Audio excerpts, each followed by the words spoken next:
వల్లే రాష్ట్రపు సంక్షేమం సత్యం నిత్యం సఫలం జనగణ మంగళ నాయకుడా ఘనమగు చరితల నాయకుడా పలుతరములు మము పరిపాలించర స్వామికుడా నవయుగ మేధో సైనికుడా సమయము తెలియని సేవకుడా యువన వ్యాంధ్రకు ప్రగతిని చూపర సాధకుడా వైతాళికుడా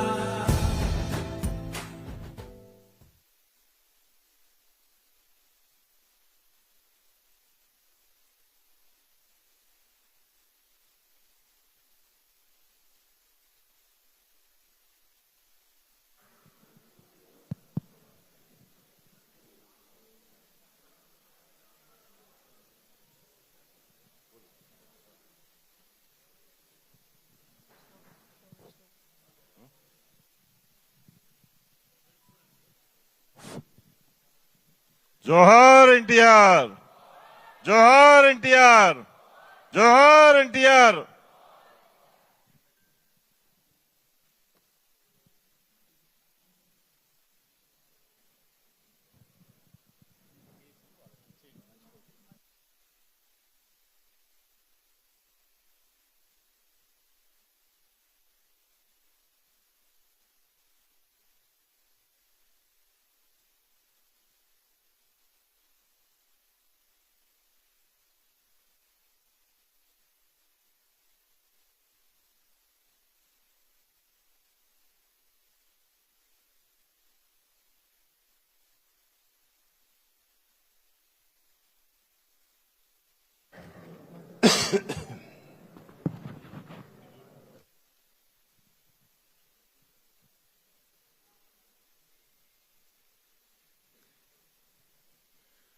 ఎన్డీఏ శాసనసభ పక్ష సమావేశానికి విచ్చేసినటువంటి పెద్దలు గౌరవనీయులు తెలుగుదేశం పార్టీ జాతీయ అధ్యక్షులు శ్రీ నారా చంద్రబాబు నాయుడు గారికి, జనసేన పార్టీ అధ్యక్షులు గౌరవనీయులు శ్రీ పవన్ కళ్యాణ్ గారికి, బీజేపీ రాష్ట్ర శాఖ అధ్యక్షురాలు శ్రీమతి పురంధేశ్వరి మేడం గారికి, ఈ సమావేశంలో పాల్గొన్నటువంటి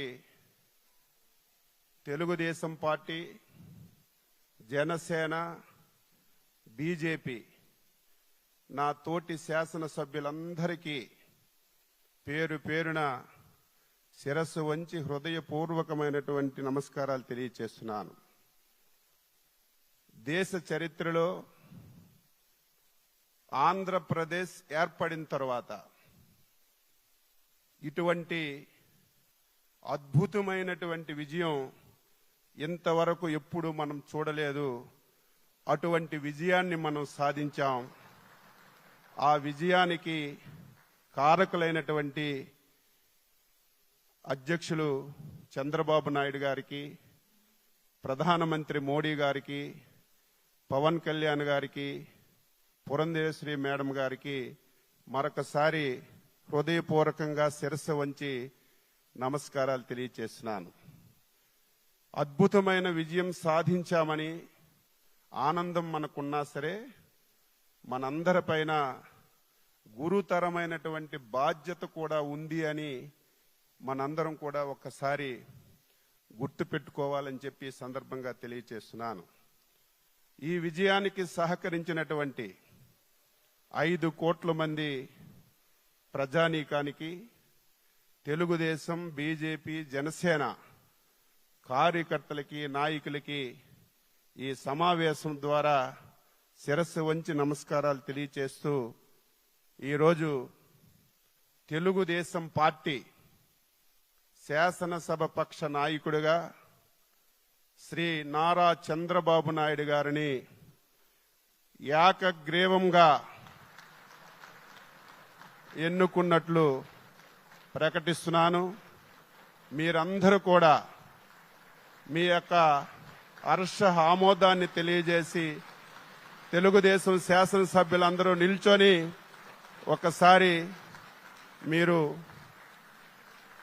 దీన్ని ఆమోదించవలసిందిగా మీ అందరికీ సందర్భంగా కోరుతున్నాను.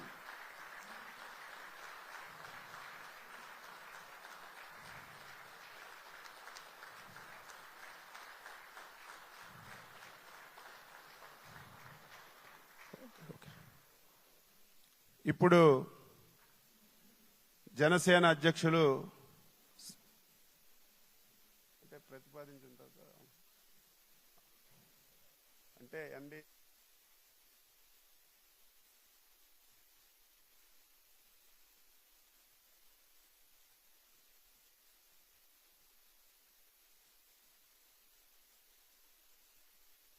జనసేన అధ్యక్షులు శ్రీ పవన్ కళ్యాణ్ గారిని వేదికపైకి వచ్చి మాట్లాడవలసిందిగా కోరుతున్నాను.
ఎన్డీఏ శాసనసభ పక్ష సమావేశానికి విచ్చేసిన తెలుగుదేశం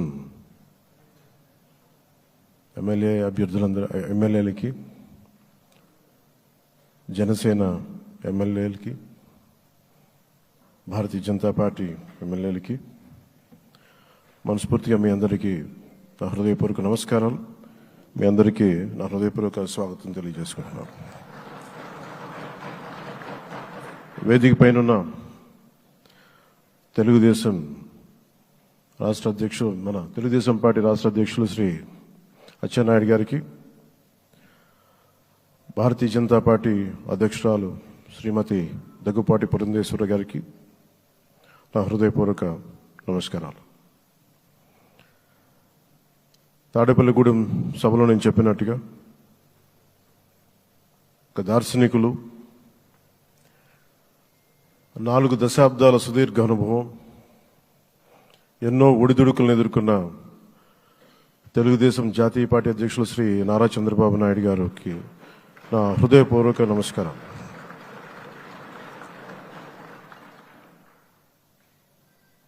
గత దశాబ్ద కాలంలో రాష్ట్ర విభజన జరిగినప్పటి నుంచి ఆంధ్ర రాష్ట్ర ప్రజలు నలిగిపోతున్నారు. గత 5 సంవత్సరాలుగా మరి రాష్ట్రంలో ఉన్న విపత్కర పరిస్థితులు తెలుసు. మనందరం సమిష్టిగా పోరాటం చేసి కలిసికట్టుగా ఉండి అద్భుతమైన మెజారిటీలతోటి 164 శాసనసభ స్థానాలని ఎన్డీఏ కూటమి దక్కించుకుంది. అద్భుతమైన విజయం. 21 పార్లమెంట్ సభ్యుల్ని మన సెంట్రల్ హాల్లో కూడా మాట్లాడుతూ ఉంటే అందరికీ ఆంధ్రప్రదేశ్ విజయం, తెలుగుదేశం, జనసేన, భారతీయ జనతా పార్టీతో కూడిన ఎన్డీఏ కూటమి విజయం దేశం మొత్తం చాలా ఒక స్ఫూర్తినిచ్చింది. ప్రతి ఒక్కరి విజయాన్ని వారి వారి రాష్ట్రాల్లో ఎలా దీన్ని ముందుకు తీసుకెళ్లాలి, ఒక్క ఓటు చీలకుండా అలయన్స్ అంటే ఎలా ఉండాలి అనేది మన ఆంధ్ర ప్రాంత ప్రజలు, మన ఆంధ్ర రాష్ట్ర ప్రజలు మనందరం కలిసి కట్టుగా చూపించాం. 2021 మార్చి 14 ఇప్పటం సభలో నేను ఒకటే తెలియజేసుకున్నాను, ఆ ప్రభుత్వ వ్యతిరేక ఓటుని చీలనివ్వను. ఆ మాట మీద ఉన్నాం, ఆ మాట మీద నిలబడ్డాం, ఒడిదుడుకులు ఎదుర్కొన్నాం, తగ్గాం, కానీ నిలబడ్డాం, ప్రజల నమ్మకాన్ని పెంచాం. అద్భుతమైన మెజారిటీతో ఈ రోజున మనం ప్రభుత్వాన్ని స్థాపిస్తున్నాం. చాలా మాటలు ఇచ్చాం. పొద్దున కూడా జనసేన లెజిస్లేటివ్ పార్టీ మీటింగ్లో నాయకుడిగా ఎన్నుకున్న సందర్భంలో మాట్లాడుతూ మనం చాలా మాటలు ఇచ్చాం. ఇది కక్ష సాధింపులకి సమయం కాదు, ఇది వ్యక్తిగత దూషణలకి సమయం కాదు. ఇది 5 కోట్ల మంది పైగా ప్రజలు మన మీద నమ్మకాన్ని పెట్టుకున్నారు. మన మీద మనందరం ఉమ్మడిగా, మనందరం సమిష్టిగా ఆంధ్రప్రదేశ్ ప్రజలు ఏ అభివృద్ధి అయితే కోరుకుంటున్నారో మనందరం సమిష్టిగా దీన్ని ముందుకు తీసుకెళ్లాలి, అభివృద్ధి పథంలో నడిపించాలి. విద్య, వైద్యం, ఉపాధి, సాగునీరు, తాగునీరు, లా అండ్ ఆర్డర్ ఇవన్నీ చెప్పొచ్చాం. మనం బలంగా నిలబడతామని. అలాగే మేనిఫెస్టోలో, ఉమ్మడి మేనిఫెస్టోలో చాలా మాటలు ఇచ్చాం. వాటన్నిటినీ బాధ్యతగా ముందుకు తీసుకెళ్లాల్సిన అవసరం ఉంది. ఇలాంటి ఛాలెంజింగ్ టైమ్స్లో ఒక సుదీర్ఘమైన అనుభవం ఉన్న నాయకులు కావాలి. 4 దశాబ్దాల అనుభవం, అభివృద్ధి మీద అపారమైన అవగాహన, పెట్టుబడులు తెచ్చే సమర్థత, ప్రతిభ. విదేశాల్లో ఉండే నాయకుల్ని, మలేషియా దగ్గర నుంచి, సింగపూర్ దగ్గర నుంచి, యూరోప్ దగ్గర, అమెరికా నుంచి, ఆ దేశాల అధ్యక్షుల్ని తెలుగు రాష్ట్రాల వైపు దృష్టి మళ్లించేంత శక్తి, సమర్థత ఉన్న శ్రీ నారా చంద్రబాబు నాయుడు గారికి ఆయన నాయకత్వం చాలా అవసరం. ఆయన అనుభవం చాలా అవసరం. అలాంటి అపారమైన అనుభవం ఉన్న వ్యక్తిని, అనుభవం ఒకటే కాదు, ధైర్యశాలి. ఈ రోజుకి నాకు ఒకటే గుర్తుంటుంది. మన తాడేపల్లిగూడెం సభలో చెప్పాను, చాలా క్లేమోర్ మైన్స్ పేలిపోతే, జీప్ ఎగిరిపోయి కింద పడితే చొక్కా దులుపుకొని ఆయన మళ్ళీ వచ్చి రాజకీయం చేసిన వ్యక్తి. ఈ రోజున సైబరాబాద్ ఉంది అంటే అది శ్రీ చంద్రబాబు నాయుడు గారి దార్శనికత. అలాంటి వ్యక్తి, ఆయన అనుభవం ఈ రోజున 2024 ఆంధ్రప్రదేశ్కి ఎన్డీఏ కూటమి తరపు నుంచి ముఖ్యమంత్రి అభ్యర్థిగా శ్రీ నారా చంద్రబాబు నాయుడు గారి పేరుని జనసేన పార్టీ పక్షాన నుంచి మేము బలపరుస్తున్నాం.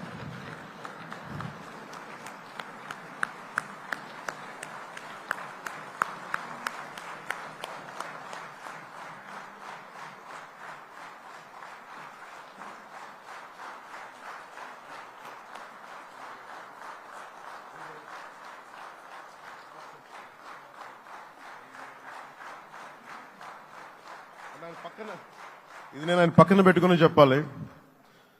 ఆయన నలిగిపోయారు. జైల్లో చూశాను ఆయన. పాపం భువనేశ్వర్ గారి బాధను చూశాను. నేను అనుకున్నాను, అమ్మ మీరు కన్నీళ్ళు పెట్టకండి, మంచి రోజులు వస్తాయని చెప్పిన మంచి రోజులు వచ్చినాయి. వారికి మనస్ఫూర్తిగా వారికి నా హృదయపూర్వక శుభాకాంక్షలు. మీరు అద్భుతమైన పాలన ఇవ్వాలి అందరికీ మనస్ఫూర్తిగా మీకు నేను తెలియజేసుకున్నాను సార్. సో ఇప్పుడు శ్రీ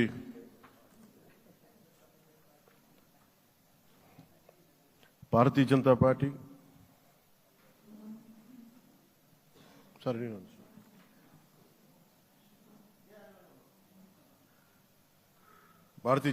అధ్యక్షురాలు శ్రీమతి దగ్గుపాటి పురంధేశ్వరి గారిని వచ్చి వారి మద్దతు వారి సందేశం ఇవ్వమని కోరుకుంటున్నాను.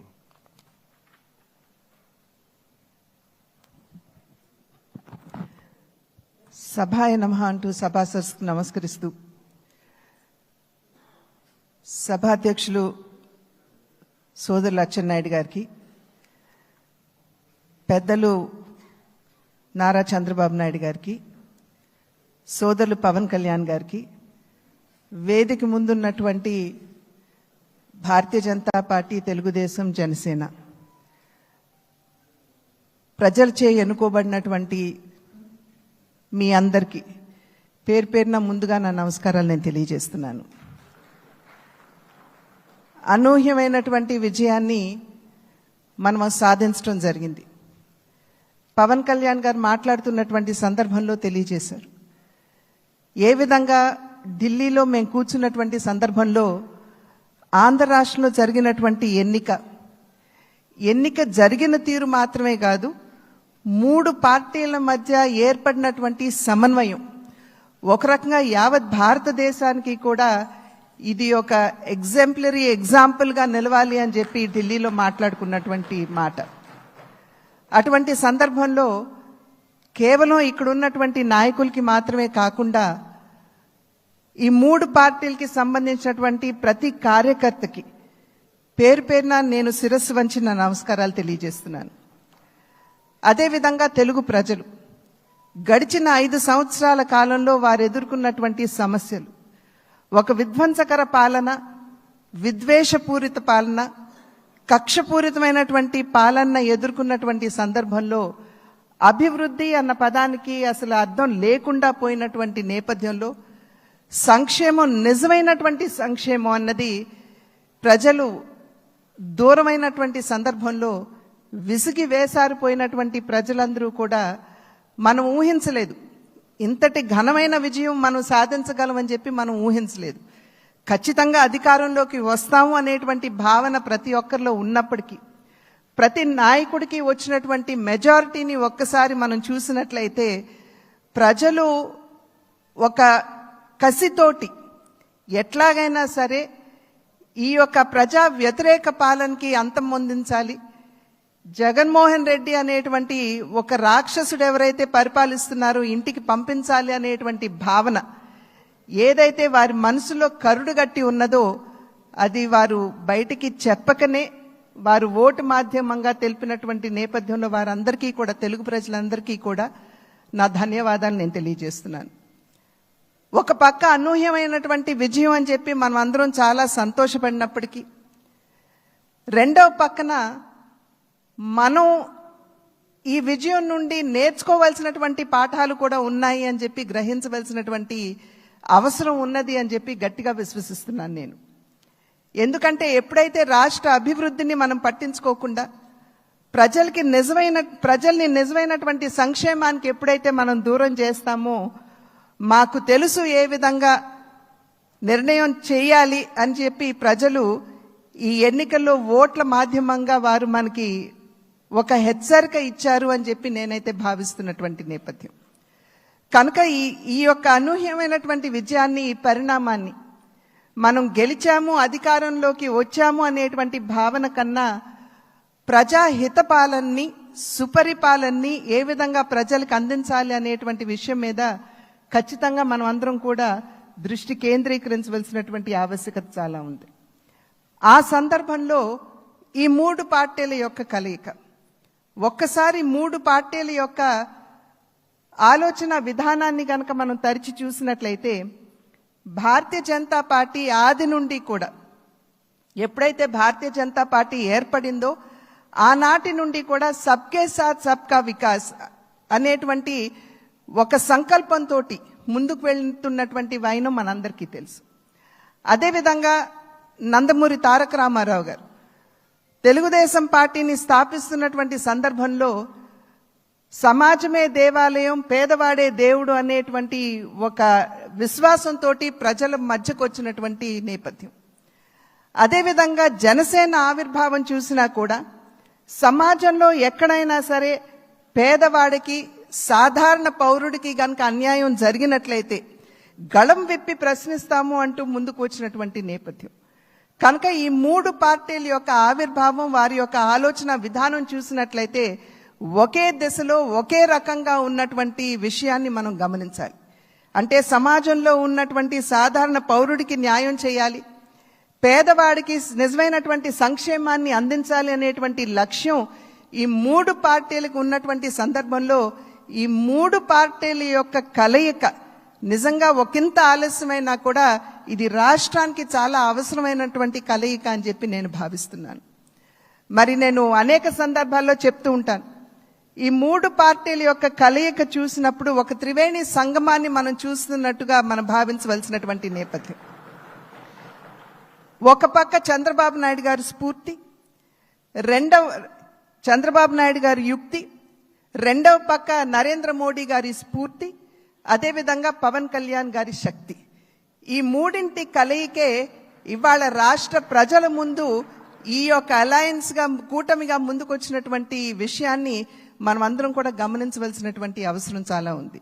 ఇందాక చెప్పినట్లుగా ప్రజా సంక్షేమ పాలనని, సుపరిపాలనని ఏ విధంగా ప్రజలకు అందించాలి అనేటువంటి విషయం మీద దృష్టి పెడుతూ కక్షపూరితంగా ముందుకు వెళ్లకుండా మనం కూడా మన కార్యకర్తలకి తెలియజేస్తూ వారిని కూడా ఒకంత శాంతింపపరుస్తూ, ఎందుకంటే గడిచిన 5 సంవత్సరాల కాలం వారు ఎదుర్కొన్నటువంటి సమస్యలు ఏదైతే ఉన్నాయో, ఇబ్బందులు ఏవైతే ఉన్నాయో వాటి నేపథ్యంలో ఒకంత అత్యుత్సాహం కావచ్చు ముందుకు వచ్చి మరి ఏ విధంగా మనం ముందుకు వెళ్ళాలి అనేటువంటి అంశం మీద దృష్టి సారిస్తున్నటువంటి సందర్భంలో మనం సంయమనాన్ని పాటించడం మాత్రమే కాకుండా మన కార్యకర్తలు కూడా మనం సమయాన్ని పాటించవలసినటువంటి ఆవశ్యకతని వారందరికీ తెలియజేయవలసినటువంటి బాధ్యత మన మీద ఉన్నది అని చెప్పి తెలియజేస్తూ, ఏదైతే ఇప్పుడు సోదరులు పవన్ కళ్యాణ్ గారు మరి ప్రతిపాదించారో చంద్రబాబు నాయుడు గారిని మన నాయకుడిగా ఎన్నుకోవటం, నేను దాన్ని సమర్థిస్తున్నాను అని చెప్పి తెలియజేస్తూ మీ అందరికీ ధన్యవాదాలు తెలియజేస్తూ చంద్రబాబు నాయుడు గారికి మరి ఒక్కసారి నేను శుభాకాంక్షలు తెలియజేస్తున్నాను. నమస్కారం. జై.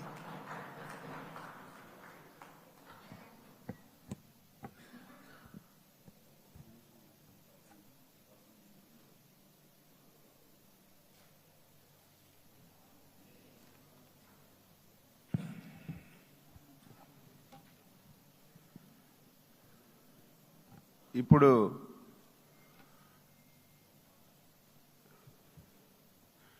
ఎన్డీఏ ముఖ్యమంత్రి అభ్యర్థిగా మనందరం ఏకగ్రీవంగా ఎన్నిక చేయబడినటువంటి పెద్దలు, గౌరవనీయులు శ్రీ నారా చంద్రబాబు నాయుడు గారు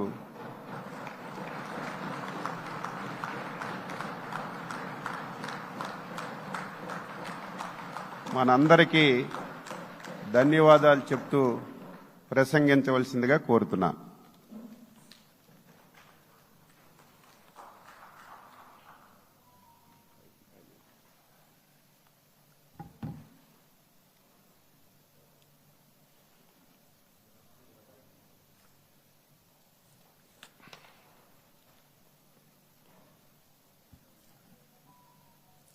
అందరికీ నమస్కారాలు. గౌరవనీయులు జనసేన అధ్యక్షులు మిత్రులు పవన్ కళ్యాణ్ గారు, అదే సందర్భంలో బీజేపీ రాష్ట్ర పార్టీ అధ్యక్షురాలు పురంధేశ్వరి గారు, గౌరవనీయులు అచ్చెన్నాయుడు గారు, ఈ సమావేశానికి విచ్చేసినటువంటి నూతనంగా ఎంపికైనటువంటి ఎన్డీఏ ఎమ్మెల్యే అభ్యర్థులందరికీ పేరు పేరున మనస్ఫూర్తిగా నమస్కారాలు, అభినందనలు, శుభాభినందనలు. అందరూ కూడా మనస్ఫూర్తిగా కంగ్రాచులేషన్స్. అదే సమయంలో మీరందరూ కలిసి నన్ను శాసనసభ నాయకుడిగా, ఎన్డీఏ శాసనసభ నాయకుడిగా ఎన్నుకున్నందుకు మనస్ఫూర్తిగా అందరికీ నమస్కారాలు తెలియజేస్తున్నా, అభినందనలు తెలియజేస్తున్నా, ధన్యవాదాలు. ఇప్పుడే మిత్రులు మాట్లాడారు. నేను కూడా చాలా ఎన్నికలు చూశాను. ఈసారి రాష్ట్ర చరిత్రలో ఎప్పుడూ ఇవ్వనటువంటి తీర్పు ఇచ్చారు. ఈ తీర్పు మళ్ళీ నిలబెట్టుకునే బాధ్యత మనందరిపైన ఉంటుంది. అయితే రాష్ట్రంలో ఉండే 5 కోట్ల ప్రజలందరికీ శిరస్సు వంచి పాదాభివందనం చేస్తున్నా. ఈ రాష్ట్రాన్ని కాపాడుకోవడానికి మీరు చూపించిన చొరవ కోసం అందరం కూడా ఒకటి క్యాంపెయిన్ చేశాం. ప్రజలు గెలవాలి, రాష్ట్రం నిలబడాలి. ప్రజలు గెలిచారు. రాష్ట్రాన్ని నిలబెట్టే బాధ్యత ఇక్కడుండే శాసనసభ్యులపైన, మనందరిపైన ఉంది. ఈ విషయం మనం గుర్తుపెట్టుకోవాల్సిన అవసరం ఉంది. ఒక అరాచక పాలన, ఒక విధ్వంసకర పాలన. మామూలుగా ఇది చూస్తే ఈ కూటమి ఏర్పాటు చేసినప్పుడు కూడా నేను ఎప్పుడూ మర్చిపోలేను. ఇప్పుడే పురంధేశ్వరి గారు చెప్పారు, పవన్ కళ్యాణ్ గారు చెప్పారు. 3 పార్టీలు కూడా ఒక అత్యున్నతమైన ఆశయాల కోసం పార్టీలు పెట్టినప్పటికీ ఈరోజు కలయిక కూడా మీరు చూస్తే, ఈ కలయికని చాలా ఎన్నికలు చూశాను కానీ నా చరిత్రలో ఎన్నికలైన తర్వాత కంప్లైంట్స్ ఉండేటివి. ఇక్కడ పలానోళ్ళు సరిగా పనిచేయలేదు, ఇక్కడ ఈ నాయకులు కోఆపరేట్ చేయలేదని. నేను చూసిన మొట్టమొదటి ఎన్నిక, ఈసారి ఎన్నికల్లో మాత్రం 100% 3 పార్టీల నాయకులు, కార్యకర్తలు సమిష్టిగా పనిచేశారు. దానికి కారణం మనం ఒకసారి అన్వేషిస్తే, ప్రజలు మనోభావాలకు అనుగుణంగా మన కార్యకర్తలు కూడా ప్రవర్తించే పరిస్థితికి వచ్చారు. రాష్ట్రంలో ఉండే ప్రతి ఒక్క కార్యకర్తని, 3 పార్టీల తరపున ఉండే ప్రతి ఒక్క కార్యకర్తని, నాయకుడిని మనస్ఫూర్తిగా అభినందిస్తున్నా, ధన్యవాదాలు తెలియజేస్తున్నా, కృతజ్ఞతలు తెలియజేస్తున్నా. మేము చాలా వేవ్స్ చూసాం. 94లో 1 సైడ్ ఎన్నికలు జరిగాయి. అప్పుడు కూడా ఇన్ని సీట్లు రాలా, ఇన్ని ఓట్లు రాలా. ఈరోజు మనం చూస్తే 175 సీట్లకు గాను 164 సీట్లు గెలిచాం. అంటే 11 సీట్లే ఓడిపోయాం. అంటే స్ట్రైకింగ్ రేట్ 93%. అంటే మామూలుగా 93% రావడం అనేది దేశ చరిత్రలోనే అరుదైన అనుభవం ఇది. అలాంటి అనుభవం ఇక్కడ చూపించారు. ఓటింగ్ కూడా 57% ఓట్లు వేశారు. మనకు 50% ఓట్లు ఇస్తే ఎక్కువ అనుకుంటాం.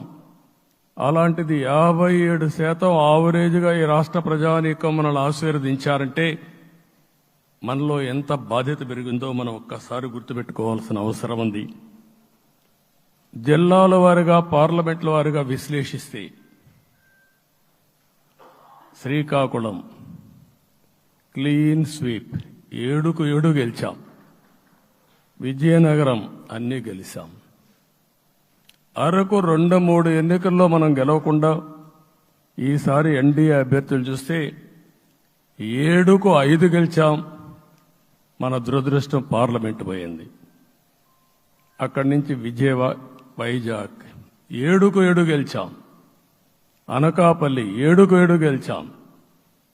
దెన్ తూర్పుగోదావరి, కాకినాడ, అమలాపురం, రాజమండ్రి, నరసాపురం, పక్కన వస్తే ఏలూరు, మచిలీపట్నం, కృష్ణా, గుంటూరు, నరసరావుపేట, బాపట్ల, అన్స్టాపబుల్ 7కు 7 గెలిచాం. అక్కడి నుంచి నెల్లూరు ఒక్క ఒంగోలులో బ్రేక్ పడింది, ఒక 2 సీట్లు పోయినాయి. అక్కడి నుంచి నెల్లూరు 7కు 7 గెలిచాం, తిరుపతి 7కు 7 గెలిచాం. కానీ దురదృష్టం పార్లమెంటు పోగొట్టుకున్నాం. చిత్తూరు ఎప్పుడు ఇన్ని సీట్లు గెలవాలి, 7కు 7 గెలిచాం. అక్కడి నుంచి రాజంపేటలో 7కు 4 గెలిచాం, 3 సీట్లు పోగొట్టుకున్నాం, పార్లమెంటు పోయింది. అక్కడి నుంచి మీరు చూస్తే చరిత్రలో ఎప్పుడూ గెలవని విధంగా కడపలో 7కు 5 గెలిచాం మనం. ఆ తర్వాత అనంతపురంకి వస్తే క్లీన్ స్వీప్ 7కు 7 గెలిచాం, హిందూపూర్లో 7కు 7 గెలిచాం, నంద్యాల ఎప్పుడూ ఊహించని విధంగా 7కు 7 గెలిచాం. ఆ తర్వాత కర్నూలుకు వస్తే 7కు 5 గెలిచాం. నేను ఈ 11 మందిని కూడా అదే మారిగా జనసేన మిత్రులు పవన్ కళ్యాణ్ గారు 21 సీట్లు తీసుకొని 21 గెలిచాడు.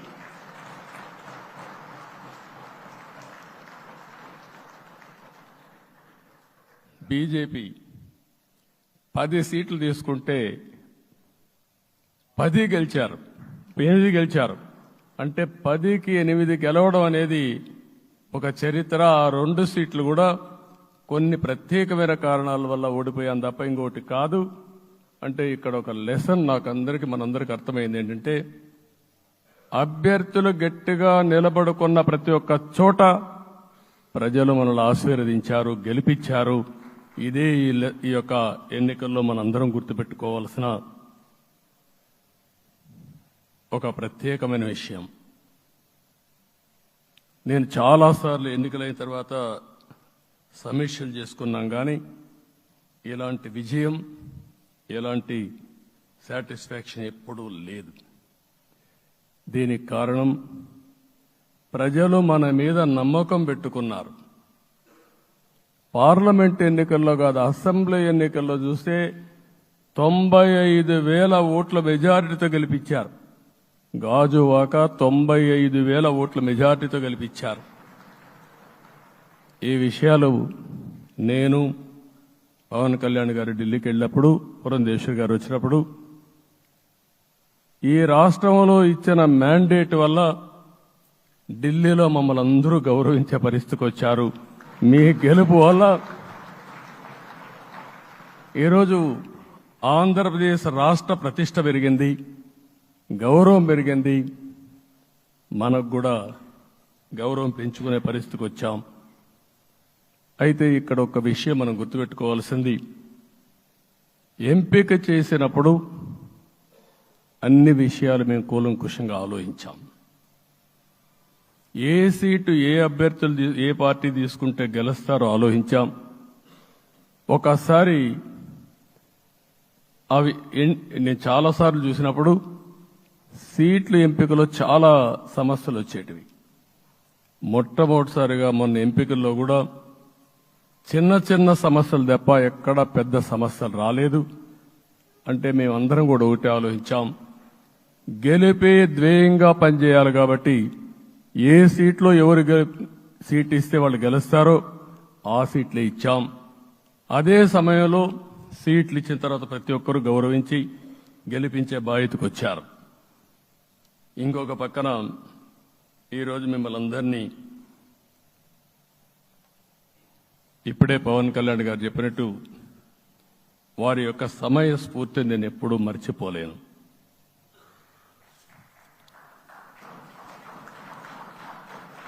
మొట్టమొదటిసారిగా నేను జైల్లో ఉన్నప్పుడు వచ్చాడు.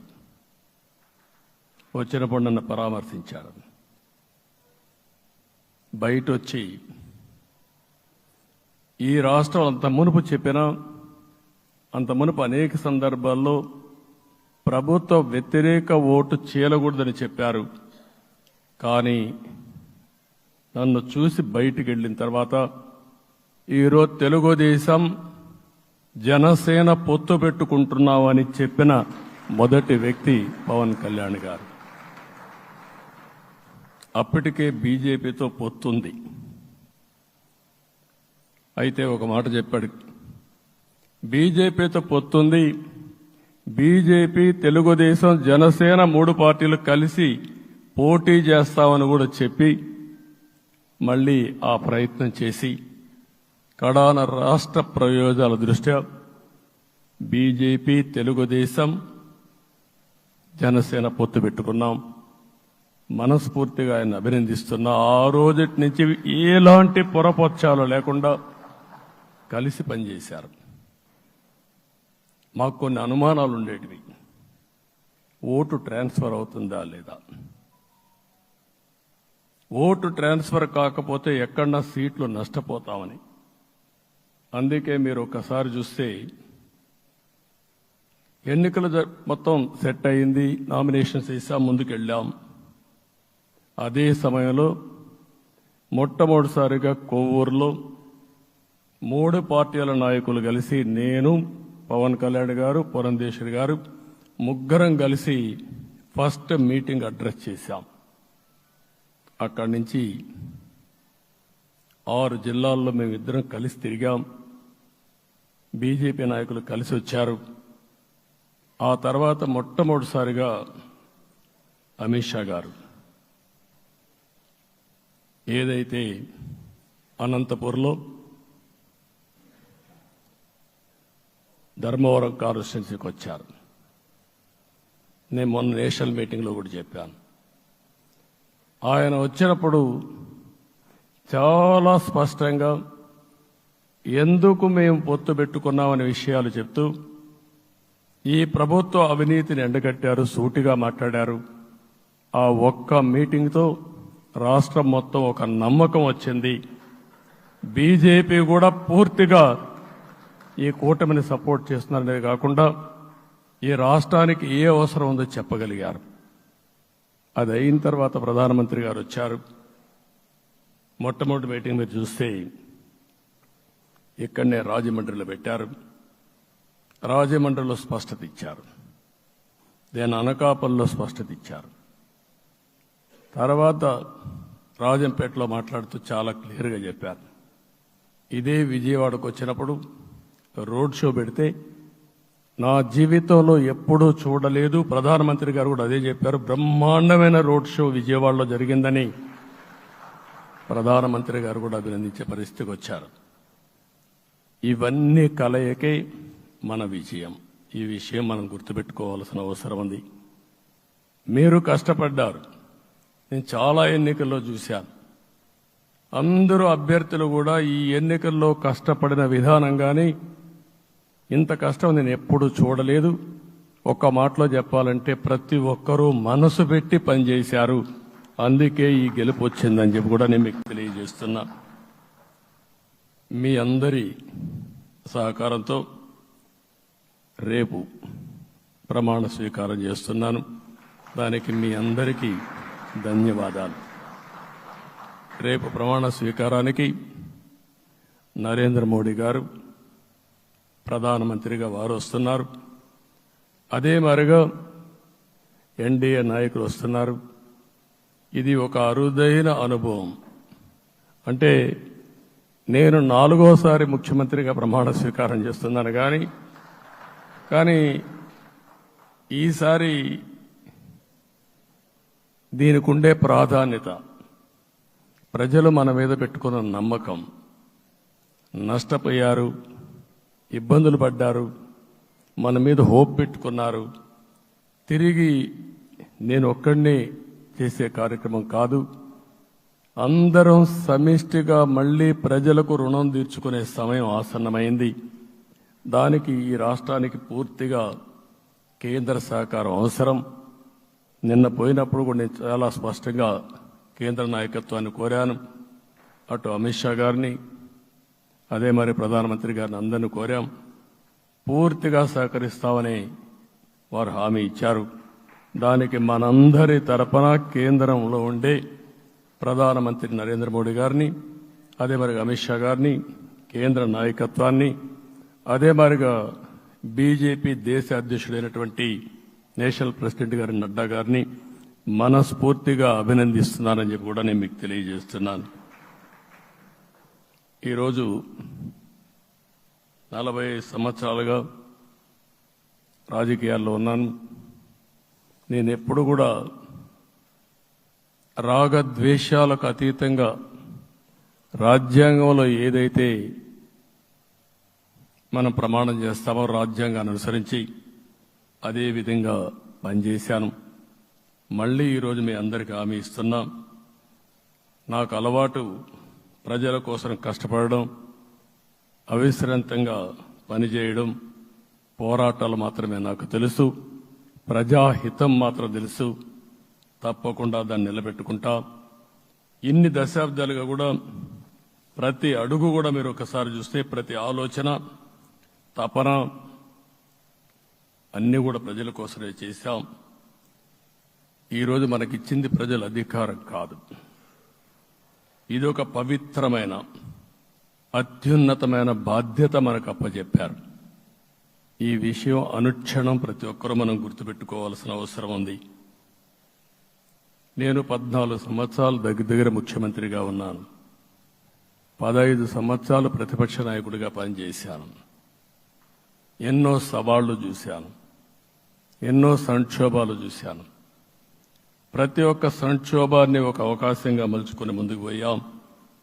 ఈరోజు కూడా మీకు అందరికీ ఈరోజు రాష్ట్రంలో మనం చూస్తే చాలా సమస్యలున్నాయి. నా అనుభవాన్ని మొత్తం తీసుకుని పూర్తిగా మీ అందరి సహకారంతో, మిత్రులు పవన్ కళ్యాణ్ గారి సహకారంతో పేద ప్రజల జీవితాలను మార్చడానికి అనునిత్యం ఆలోచిద్దాం. అది చేసి మన నిజాయితీని, మన కృతజ్ఞతని ప్రజలకు తెలియజేద్దాం. అందుకని ఇంకొక పక్క మీరు ఆలోచిస్తే రాష్ట్రం పూర్తిగా శిథిలమైపోయింది. దెబ్బతినని వర్గం అంటూ లేదు. అందుకనే ఓసారి ఆశ్చర్యం కూడా వేస్తుంది. ఈ రాష్ట్రం నుంచి కూలి పనుల కోసం వేరే రాష్ట్రాలకు వెళ్లిన వ్యక్తులు సొంత డబ్బులు పెట్టుకుని వాళ్ళ యొక్క ఫుడ్ కూడా పాకెట్స్ తయారు చేసుకుని వచ్చి ఓటేసి మళ్లీ వెళ్లారు. ఇది ఊహించని పరిణామం. ఇక్కడుండేవాడు ఓటేయడం ఒక ఎత్తైతే, పేదవాడు చిన్న చిన్న పనులు చేసుకునేవాడు కూడా వచ్చి ఓటేశారు. ఎక్కడో అమెరికా, ఆస్ట్రేలియా, ఆఫ్రికా, విదేశాల్లో ఉండే ఎన్ఆర్ఐస్ అయితే లక్షల రూపాయలు ఖర్చు పెట్టుకొని వచ్చి పనిచేశారు. లక్షల రూపాయలు ఖర్చు పెట్టుకొని వచ్చి మనకు ఓటేశారు. నా జీవితంలో ఎన్నోసార్లు ఎన్నికలు చూశాను, కానీ ఈసారి ఒక బాధ్యతతో ఓటర్స్ ప్రవర్తించిన తీరు శాశ్వతంగా తెలుగు జాతి చరిత్రలో మిగిలిపోతుంది. అది ఈరోజు జరిగిన విషయం మనం గుర్తుపెట్టుకోవాలి. మనందరం ఒకటే గుర్తుపెట్టుకోవాల్సిన అవసరం ఉంది. ఏ అహంకారంతో విర్రవీగిపోయారో ఆ అహంకారం కూలిపోయింది. ఎన్నోసార్లు మనం చెప్పాం, ఏ వ్యక్తికి పదవొస్తే వినయం కూడా అవసరం. పదవొచ్చిందని విర్రవీగిపోయి రేపనేది లేకుండా ఉంటుందనుకుంటే మాత్రం ఇదే జరిగే పరిస్థితి వస్తుంది. అయితే మీ అందరినీ నేను కోరేది ఒకటే, ఇవన్నీ ఒక కేస్ స్టడీగా మీరందరం స్టడీ చేసుకోవాల్సిన అవసరం ఉంది. ప్రజలు బూతులు మాట్లాడే నేతల్ని, అరాచక శక్తుల్ని, అవినీతి పరుల్ని చూశారు. పాలకులంటే ఎలా ఉండాలో చూశారు. ఈ 5 సంవత్సరాల్లో పాలకుడు ఎలాంటి వాడు వచ్చి అర్హత లేని వ్యక్తి ఏ విధంగా ఉన్నాడో చూశారంటే ఈరోజు ఇచ్చిన తీర్పు, ఈ 5 ఏళ్లు పరిపాలించినటువంటి వ్యక్తి యొక్క ప్రవర్తన చూసిన తర్వాత ఇలాంటి వ్యక్తి పాలనకు పనికిరాడనే ఉద్దేశంతో ఓట్లు చేసే పరిస్థితికి వచ్చారు. ఇది నా ఉద్దేశ ప్రకారం ఒక కేస్ స్టడీ అవుతుంది మనందరం కానీ జాగ్రత్తగా ఆలోచిస్తే. కానీ మనం కూడా అదే విధంగా కక్ష తీర్చుకోవాలి అని కానీ మనం ముందుకు పోతే మనకు కూడా సమస్య వస్తుంది. అదే సమయంలో ఒకటే చెప్తున్నా, తప్పు చేసిన వాడిని క్షమించి పూర్తిగా వదిలిపెడితే కూడా మళ్ళా అలవాటుగా మారుతుంది. తప్పు చేసిన వాళ్లకు శిక్ష పడవలసిన అవసరం ఉంది, చట్టపరంగా శిక్షించాల్సిన అవసరం ఉంది. అదే సమయంలో విధ్వంస రాజకీయాలు, కక్షా రాజకీయాలు కాకుండా ఇవన్నిటిని ప్రక్షాళన చేయాల్సిన అవసరం ఉందని చెప్పి కూడా నేను మీకు తెలియజేస్తున్నా.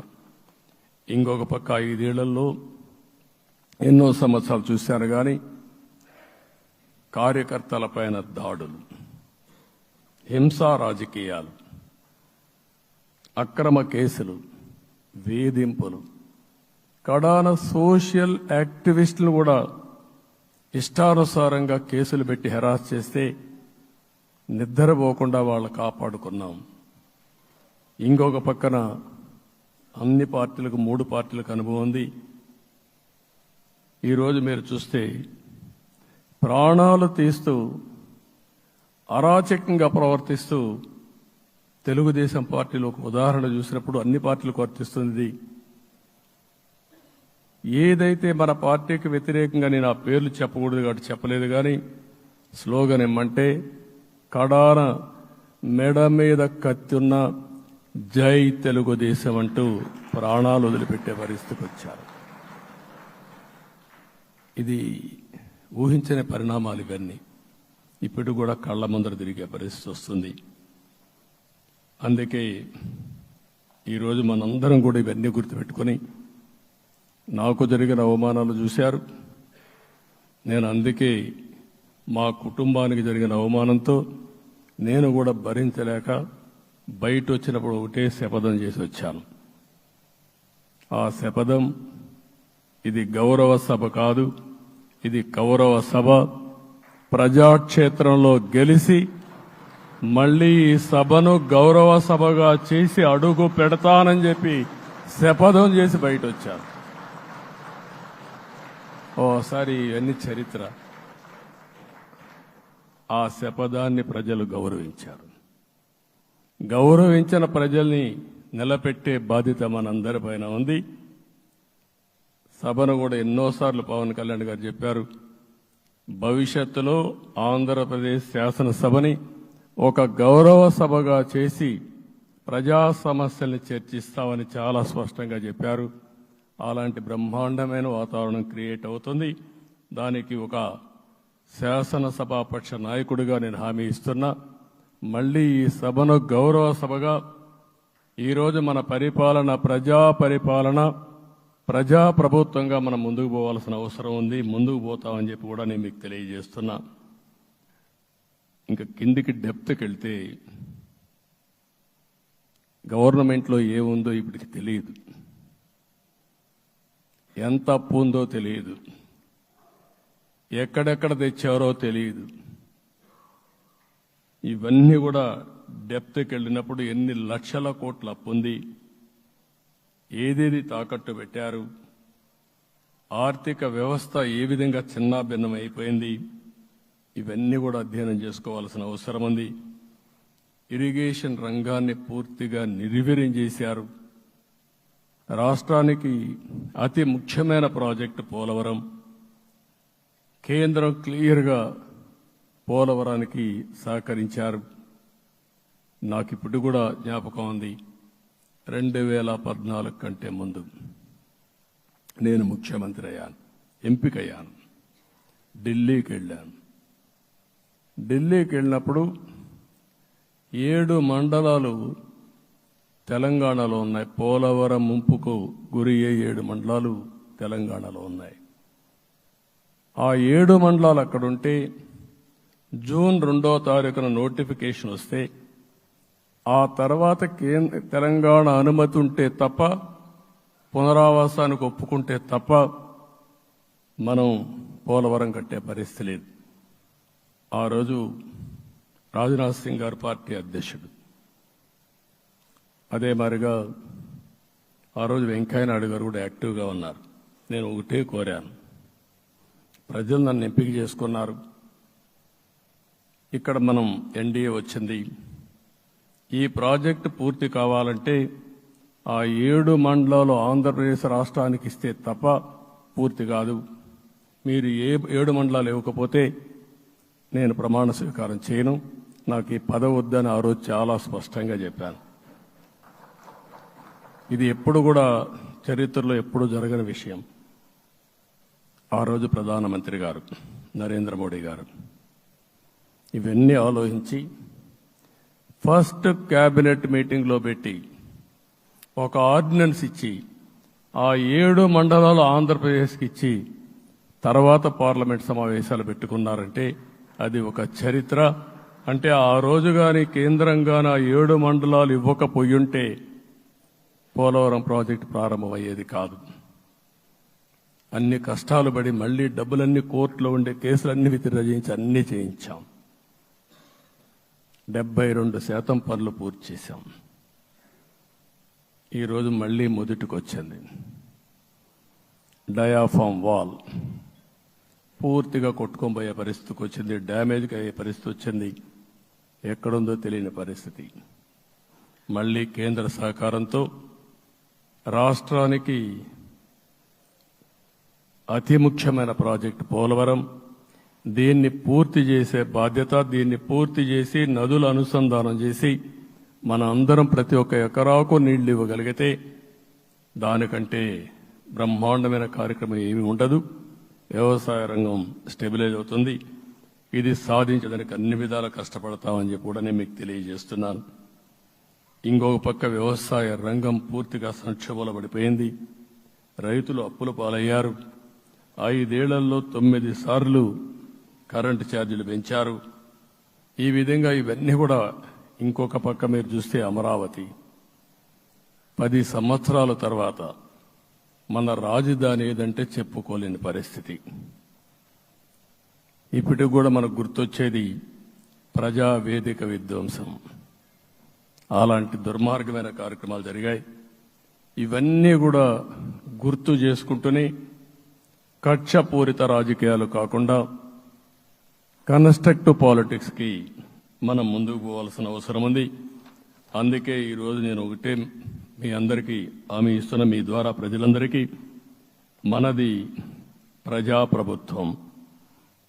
ఇకపైన మన ప్రభుత్వంలో ప్రజావేదికల కూల్చివేతలుండవు. 3 రాజధానులంటూ రాష్ట్ర భవిష్యత్తు ఆటలాడే పరిస్థితి ఉండదు. మన రాజధాని అమరావతి, అమరావతి రాజధాని. విశాఖపట్నం ఆర్థిక రాజధానిగా, ఒక ప్రత్యేకమైన సిటీగా, ఆధునికమైన నగరంగా తయారు చేసుకుందాం. దాన్ని ఎప్పుడు కూడా నేను కంబైన్డ్ ఆంధ్రప్రదేశ్ కూడా గుర్తుపెట్టుకున్నాను. విశాఖపట్నం అటు జనసేనకు, తెలుగుదేశానికి, బీజేపీకి ముగ్గురు కూడా చాలా ముఖ్యమైన నగరం ఇది. ఎందుకు నేను ఈ మాట అంటున్నానంటే, లాస్ట్ ఎలక్షన్లో 2014లో హరిబాబు అక్కడ ఎంపీగా గెలిచారు. తర్వాత విడిపోయిన తర్వాత 2014లో మళ్లీ మనం పోటీ చేసినప్పుడు చేశాం. 2019లో 4 అసెంబ్లీ సీట్లు గెలిపించిన ఏకైక నగరం విశాఖపట్నం తెలుగుదేశం పార్టీకి. అదే మాదిరిగా ప్రజల్లో గణనీయమైనటువంటి అభిమానం జనసేన అధినేత పవన్ కళ్యాణ్ గారి పైన ఉంది. ఈ 3 కలిపి నిన్న ఒక సునామీ మారిగా వచ్చింది. అక్కడ ఒక్కొక్క సీట్లో మీరు చూస్తే 90,000, 90,000, 70,000, 80,000 మెజారిటీ గెలిపించారంటే ఈ ఆనాటి ముఖ్యమంత్రి విశాఖపట్నాన్ని రాజధానిగా చేస్తాను, ఎన్నికలవుతానే అక్కడే ప్రమాణ స్వీకారం చేస్తానంటే నువ్వు రావద్దు అని ప్రజా తీర్పిచ్చిన రాజధాని నగరం విశాఖ నగరం. అంటే ఎలాంటి టెంప్టేషన్ కూడా లొంగలేదు వాళ్ళు. ఇది ఒక అనుభూతి. విశాఖపట్నాన్ని మర్చిపోయే సమస్య లేదు. తగిన గుర్తింపు ఇస్తాం, అభివృద్ధి చేస్తాం.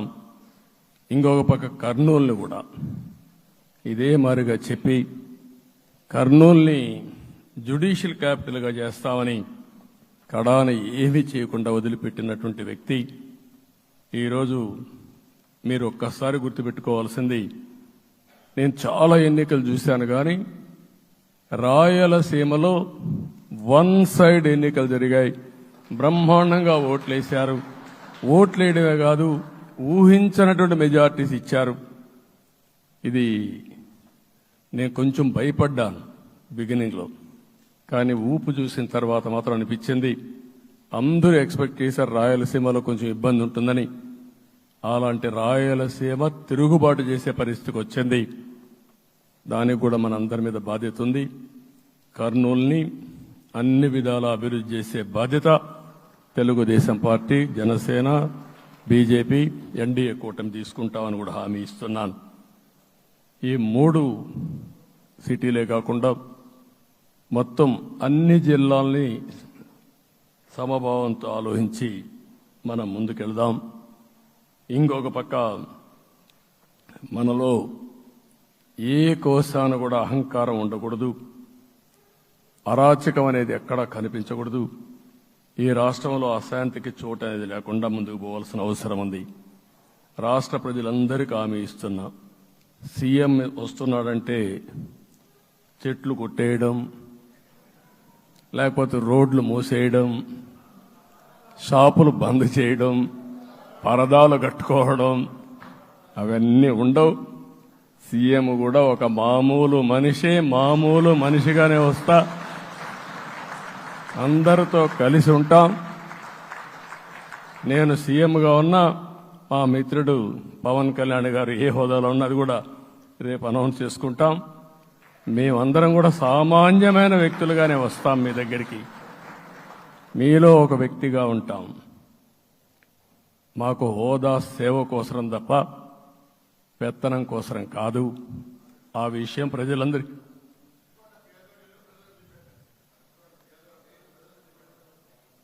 అవన్నీ చేస్తాం. ఇంకొక పక్కన నిన్న మొన్న నేను వస్తానంటా ఉంటే వాళ్ళకు కూడా తెలుసు కాబట్టి ఎన్డీఏ అభ్యర్థిగా అంటే శాసనసభ నాయకుడిగా ఎన్నుకుంటారనే ఉద్దేశంతో, ముఖ్యమంత్రి అవుతాను ఉద్దేశంతో రోడ్లన్నీ కూడా నిలిపేస్తాను. నేను ఒకటే చెప్పాను, మేము వచ్చినప్పుడు ఒక్క నిమిషం ఒక సిగ్నల్కి ఇంకొక సిగ్నల్కి కొద్దిగా గ్యాప్ పెట్టుకోండి. అవసరమైతే ఒక 5 నిమిషాలు లేట్ అయినా మాకు పర్వాలేదు, కానీ ప్రజలు ఎవ్వరికీ ఇన్కన్వీనియన్స్ కలగకూడదని చాలా స్పష్టంగా ఆదేశాలు ఇచ్చాం. కాబట్టి అవన్నీ మనం చేద్దాం. ఇంకొక పక్కన దాడులు చేసి బాధితులపైనే కేసులు పెట్టే పరిస్థితి ఉండదు ఈ రోజు నుంచి. అది కూడా మనం చూసాం. ఏ ఒక్కరి ఆత్మగౌరవానికి భంగం కలగదు. ఒక పాజిటివ్ గవర్నెన్స్ అన్ని చోట్ల కనపడుస్తుంది. ప్రజాహితం కోసమే పనిచేస్తాం. ప్రతి నిర్ణయం, ప్రతి అడుగు ప్రజల కోసమే ఉంటుంది. స్టేట్ ఫస్ట్ అనే నినాదంతో ముందుకు పోతాం. ఈరోజు మేము ముగ్గురం కూడా ఢిల్లీలో వెళ్ళినప్పుడు కూడా మా ఆలోచన ఈ రాష్ట్రం ముందుండాలనే ఉద్దేశంతోనే ముందుకు పోయాం. అదే సమయంలో ఈరోజు మన రాష్ట్రానికి కూడా సముచితమైన గౌరవం. 3 మంత్రులు కేంద్రంలో మన వాళ్ళు ఉండే పరిస్థితికి వచ్చారు. ఒక పక్కన రామ్మోహన్ నాయుడు శ్రీకాకుళం ఎంపీ, ఆయన కేంద్రంలో మంత్రి పదవి, కేబినెట్ పదవి వచ్చింది. ఇంకొక పక్కన పెంబసాని చంద్రశేఖర్కి స్టేట్ మినిస్టర్గా ఎంఓఎస్ కింద ఇచ్చారు. మూడోది కూడా ఒక సామాన్యమైన కార్యకర్త Srinivasa Varma, Narasapur MP, BJP MP, ఈరోజు కేంద్రంలో మంత్రి స్థానం వచ్చింది. ఓసారి బీజేపీలో కూడా ఇది ఒక ప్రత్యేకత. ఆయన ఎంపీ ఇచ్చినప్పుడు నాకే ఆశ్చర్యం వేసింది. ఒక మామూలు వ్యక్తి ఎంపీ ఇచ్చారు. అప్పుడు ఆలోచించినప్పుడు నేను ఫస్ట్ మీటింగ్ పోతే వచ్చాడు. వచ్చినప్పుడు నేను ఎంక్వైరీ చేస్తే ఆయన స్ట్రాంగ్గా పార్టీ కోసం పనిచేశాడు. ఒక పార్టీ కార్యకర్తను గుర్తించిన పార్టీ భారతీయ జనతా పార్టీ. అది కూడా తెలుగుదేశంలో కూడా చేస్తున్నాం, జనసేనలో కూడా చేస్తున్నాం. వారి యొక్క ప్రత్యేకత. ఈరోజు నిన్న కూడా మనం అందరం చూస్తే మోదీ గారు మొన్నే మీటింగ్ అయినప్పుడు చూశాం, ఆయన స్పీచ్ను కూడా చూశాం. నేను కూడా చాలా స్పష్టంగా చెప్పాను, 10 సంవత్సరాల మోడీ గారి పరిపాలన దేశ ప్రతిష్ట పెంచింది. ప్రపంచంలోనే భారతీయులకు గుర్తింపు వచ్చింది. 11వ స్థానంలో ఉన్న ఆర్థిక వ్యవస్థ ఈరోజు 5వ స్థానానికి తీసుకొచ్చారు. ఇంకొక పక్కన ఎన్డీఏ 3.0 ఈ పరిపాలన 5 ఏళ్లలో 5వ స్థానం నుంచి 3వ ఆర్థిక అతిపెద్ద దేశంగా భారతదేశం ఎమర్జ్ కాబోతుంది. ఇది మన దేశానికి గర్వకారణం. ఇంకొక పక్కన ఆయన కల వికసిత్ భారత్ 2047, మనందరి కల వికసిత్ ఆంధ్రప్రదేశ్. ఇది మనందరం ఒక కలగా పెట్టుకొని ముందుకు పోవాల్సిన అవసరం ఉంది. అదే సమయంలో మనందరి ఆలోచన పేదరికం లేని సమాజం, zero poverty nation, zero poverty state, zero poverty నియోజకవర్గం. ఇది ఎన్టీ రామారావు గారి కళ. ఆయన చాలాసార్లు నేను మొన్న కూడా చెప్పాను, ఒకప్పుడు కమ్యూనిజం, క్యాపిటలిజం, సోషలిజం ఇది ఆర్థిక సంస్కరణ రాని ముందు ప్రతి ఒక్కరిని అడిగే విధానం. ఎవరిని అడిగినా మీరు ఏ సైడ్ ఉంటారని అడిగేవాళ్ళు. అలాంటి సమయంలో ఎన్టీ రామారావు గారిని మీరు ఏ ఇజాన్ని నమ్ముతారో చెప్పమంటే, నాకు ఈ ఇజాల గురించి తెలియదు, నాకు తెలిసింది ఒకే ఒక ఇజం, అది హ్యూమనిజం అని చెప్పిన ఏకైక నాయకుడు భారతదేశంలో ఎన్టీ రామారావు గారు. ఆయన ఆ రోజు చెప్పింది పేదరికం లేని సమాజాన్ని సృష్టించాలని, పేదవాళ్లే దేవుళ్ళు, సమాజమే దేవాలయం అని చెప్పిన వ్యక్తి. ఆ కళని సాధికారం చేద్దాం. అదే నేను నిన్న చెప్పినప్పుడు కూడా ఈ దేశం అభివృద్ధి కావడంలో ఎలాంటి అనుమానం లేదు. కానీ ఆ అభివృద్ధి ఫలితాలు పేదవాళ్లకు తీసుకుపోవడంలో కాన్షియస్ ప్రజా నిర్ణయాలు తీసుకోవాలి, పబ్లిక్ పాలసీ తీసుకోవాలి. దానికి మన రాష్ట్రం నాంది పలికి కేంద్రానికి కూడా ఒక ఆదర్శంగా మనం నిరూపించుకుందాం. దానికి మీరందరూ కూడా మీ స్థాయిల్లో మీరు చేయాల్సిందిగా నేను కోరుకుంటూ ఈరోజు ప్రజలందరికీ విజ్ఞప్తి చేస్తున్నాం. మీరు ఓట్లు వేశారు, మమ్మల్ని గెలిపించారు, మీరు గెలిచారు, మీ పని అయిపోలేదు. కానీ మమ్మల్ని అనునిత్యం ఆశీర్వదించుతూ నడిపించే బాధ్యత ప్రజల్ని తీసుకోమని పూర్తిగా కోరుకుంటున్నాం. ప్రజాస్వామ్యంలో ఎప్పుడు కూడా ఓట్లేసి బాధ్యత లేకుండా ఉండేవాళ్ళు, కావాల్సింది అడిగేవాళ్ళు. నిన్న ఎన్నికల్లో చాలా మందిని చూశాను. ఫస్ట్ టైం పోలింగ్ ప్రారంభం అవుతానే అరాకొర వచ్చేవాళ్ళు. పోలింగ్ స్టేషన్లో కూడా మనుషులు ఉండేవాళ్ళు కాదు. కొంతమంది మధ్య తరగతి అబోవ్ ఉండేవాళ్ళు అయితే ఎప్పుడో మధ్యాహ్నం పైన పోదామని ఇంట్లో లీజర్గా పడుకునేవాళ్ళు. మధ్యాహ్నం పైన కూడా ఖాళీగా ఉంటే వచ్చేవాళ్ళు. ఎండలు ఎక్కువ ఉంటే కొంతమంది అవాయిడ్ చేసేవాళ్ళు. అందుకే మొన్న ఎన్నికల్లో మీరు చూస్తే ఫస్ట్ అవర్లో ప్రతి ఒక్క పోలింగ్ స్టేషన్ ఫుల్గా క్యూలు ఉన్నాయి. ఆ క్యూలు కంటిన్యూ అయింది. మీరు చూస్తే రాత్రి 2 గంటల వరకు క్యూలో నిలబడుకొని ఓట్లు వేశారంటే వాళ్ళ బాధ్యత వాళ్ళు నెరవేర్చారు. దానికి మనం అందరం గుర్తుపెట్టుకొని ఏ విధంగా చేయాలనో మనం కూడా చేయాల్సిన అవసరం ఉంది. ప్రజలందరికీ విజ్ఞప్తి చేస్తున్నా, మమ్మల్ని నడిపించండి. ఎక్కడైనా మేము తప్పు చేస్తే చెప్పే విధానం కూడా ఎస్టాబ్లిష్ చేస్తాం. ఎప్పటికప్పుడు ఫీడ్బ్యాక్ ఇవ్వండి. ఫైనల్గా కలిసి సాగుదాం, రాష్ట్రాన్ని పునర్నిర్మాణం చేద్దాం. నా జీవితంలో నేను చాలా చూశానుగా, నాకు ఒకటే కోరిక, భారతదేశం ప్రపంచ దేశాల్లో నెంబర్ 1 దేశంగా తయారు కావాలి. అవుతుంది, దాంట్లో అనుమానం లేదు.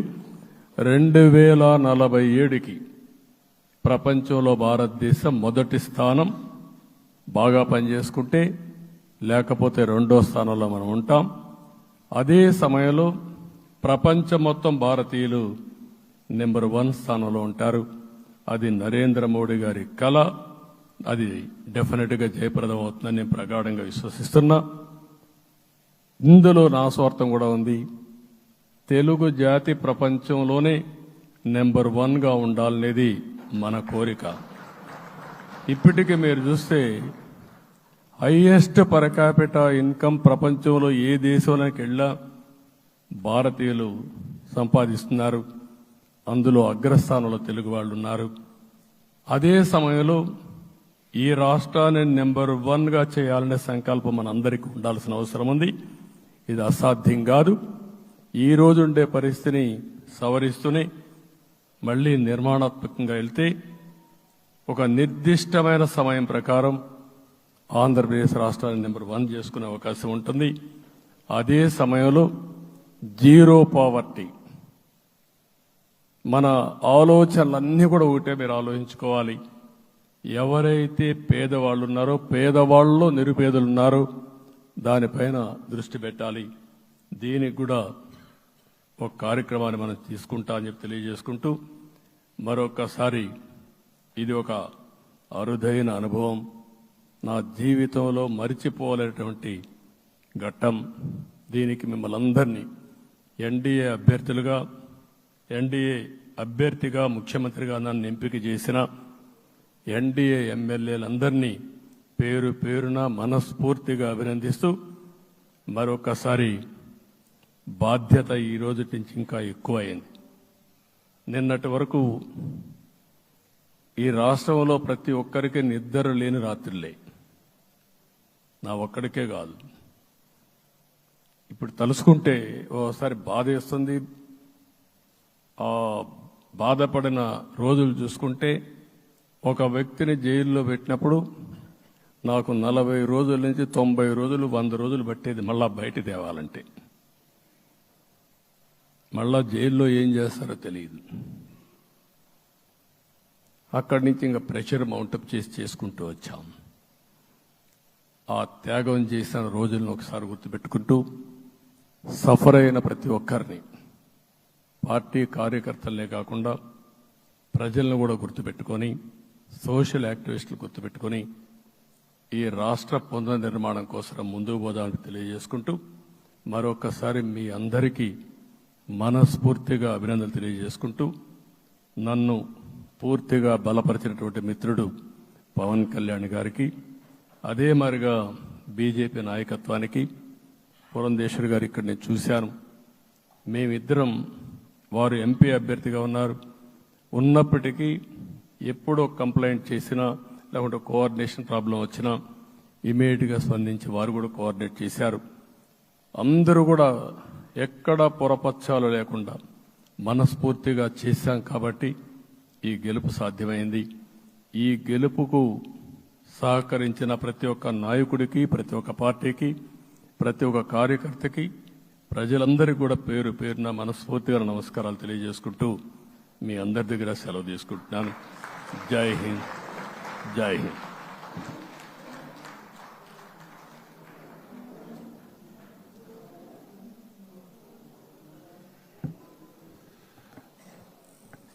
ఎన్డీఏ శాసనసభ పక్షంలో పాల్గొన్నటువంటి పెద్దలు శ్రీ నారా చంద్రబాబు నాయుడు గారికి, జనసేన అధినేత పవన్ కళ్యాణ్ గారికి, బీజేపీ అధ్యక్షురాలు శ్రీమతి పురంధేశ్వరి గారికి, తెలుగుదేశం, జనసేన, బీజేపీ శాసనసభ్యులందరికీ కూడా హృదయపూర్వకమైనటువంటి ధన్యవాదాలు తెలియచేస్తూ ఈ సమావేశాన్ని ముగిస్తున్నాం.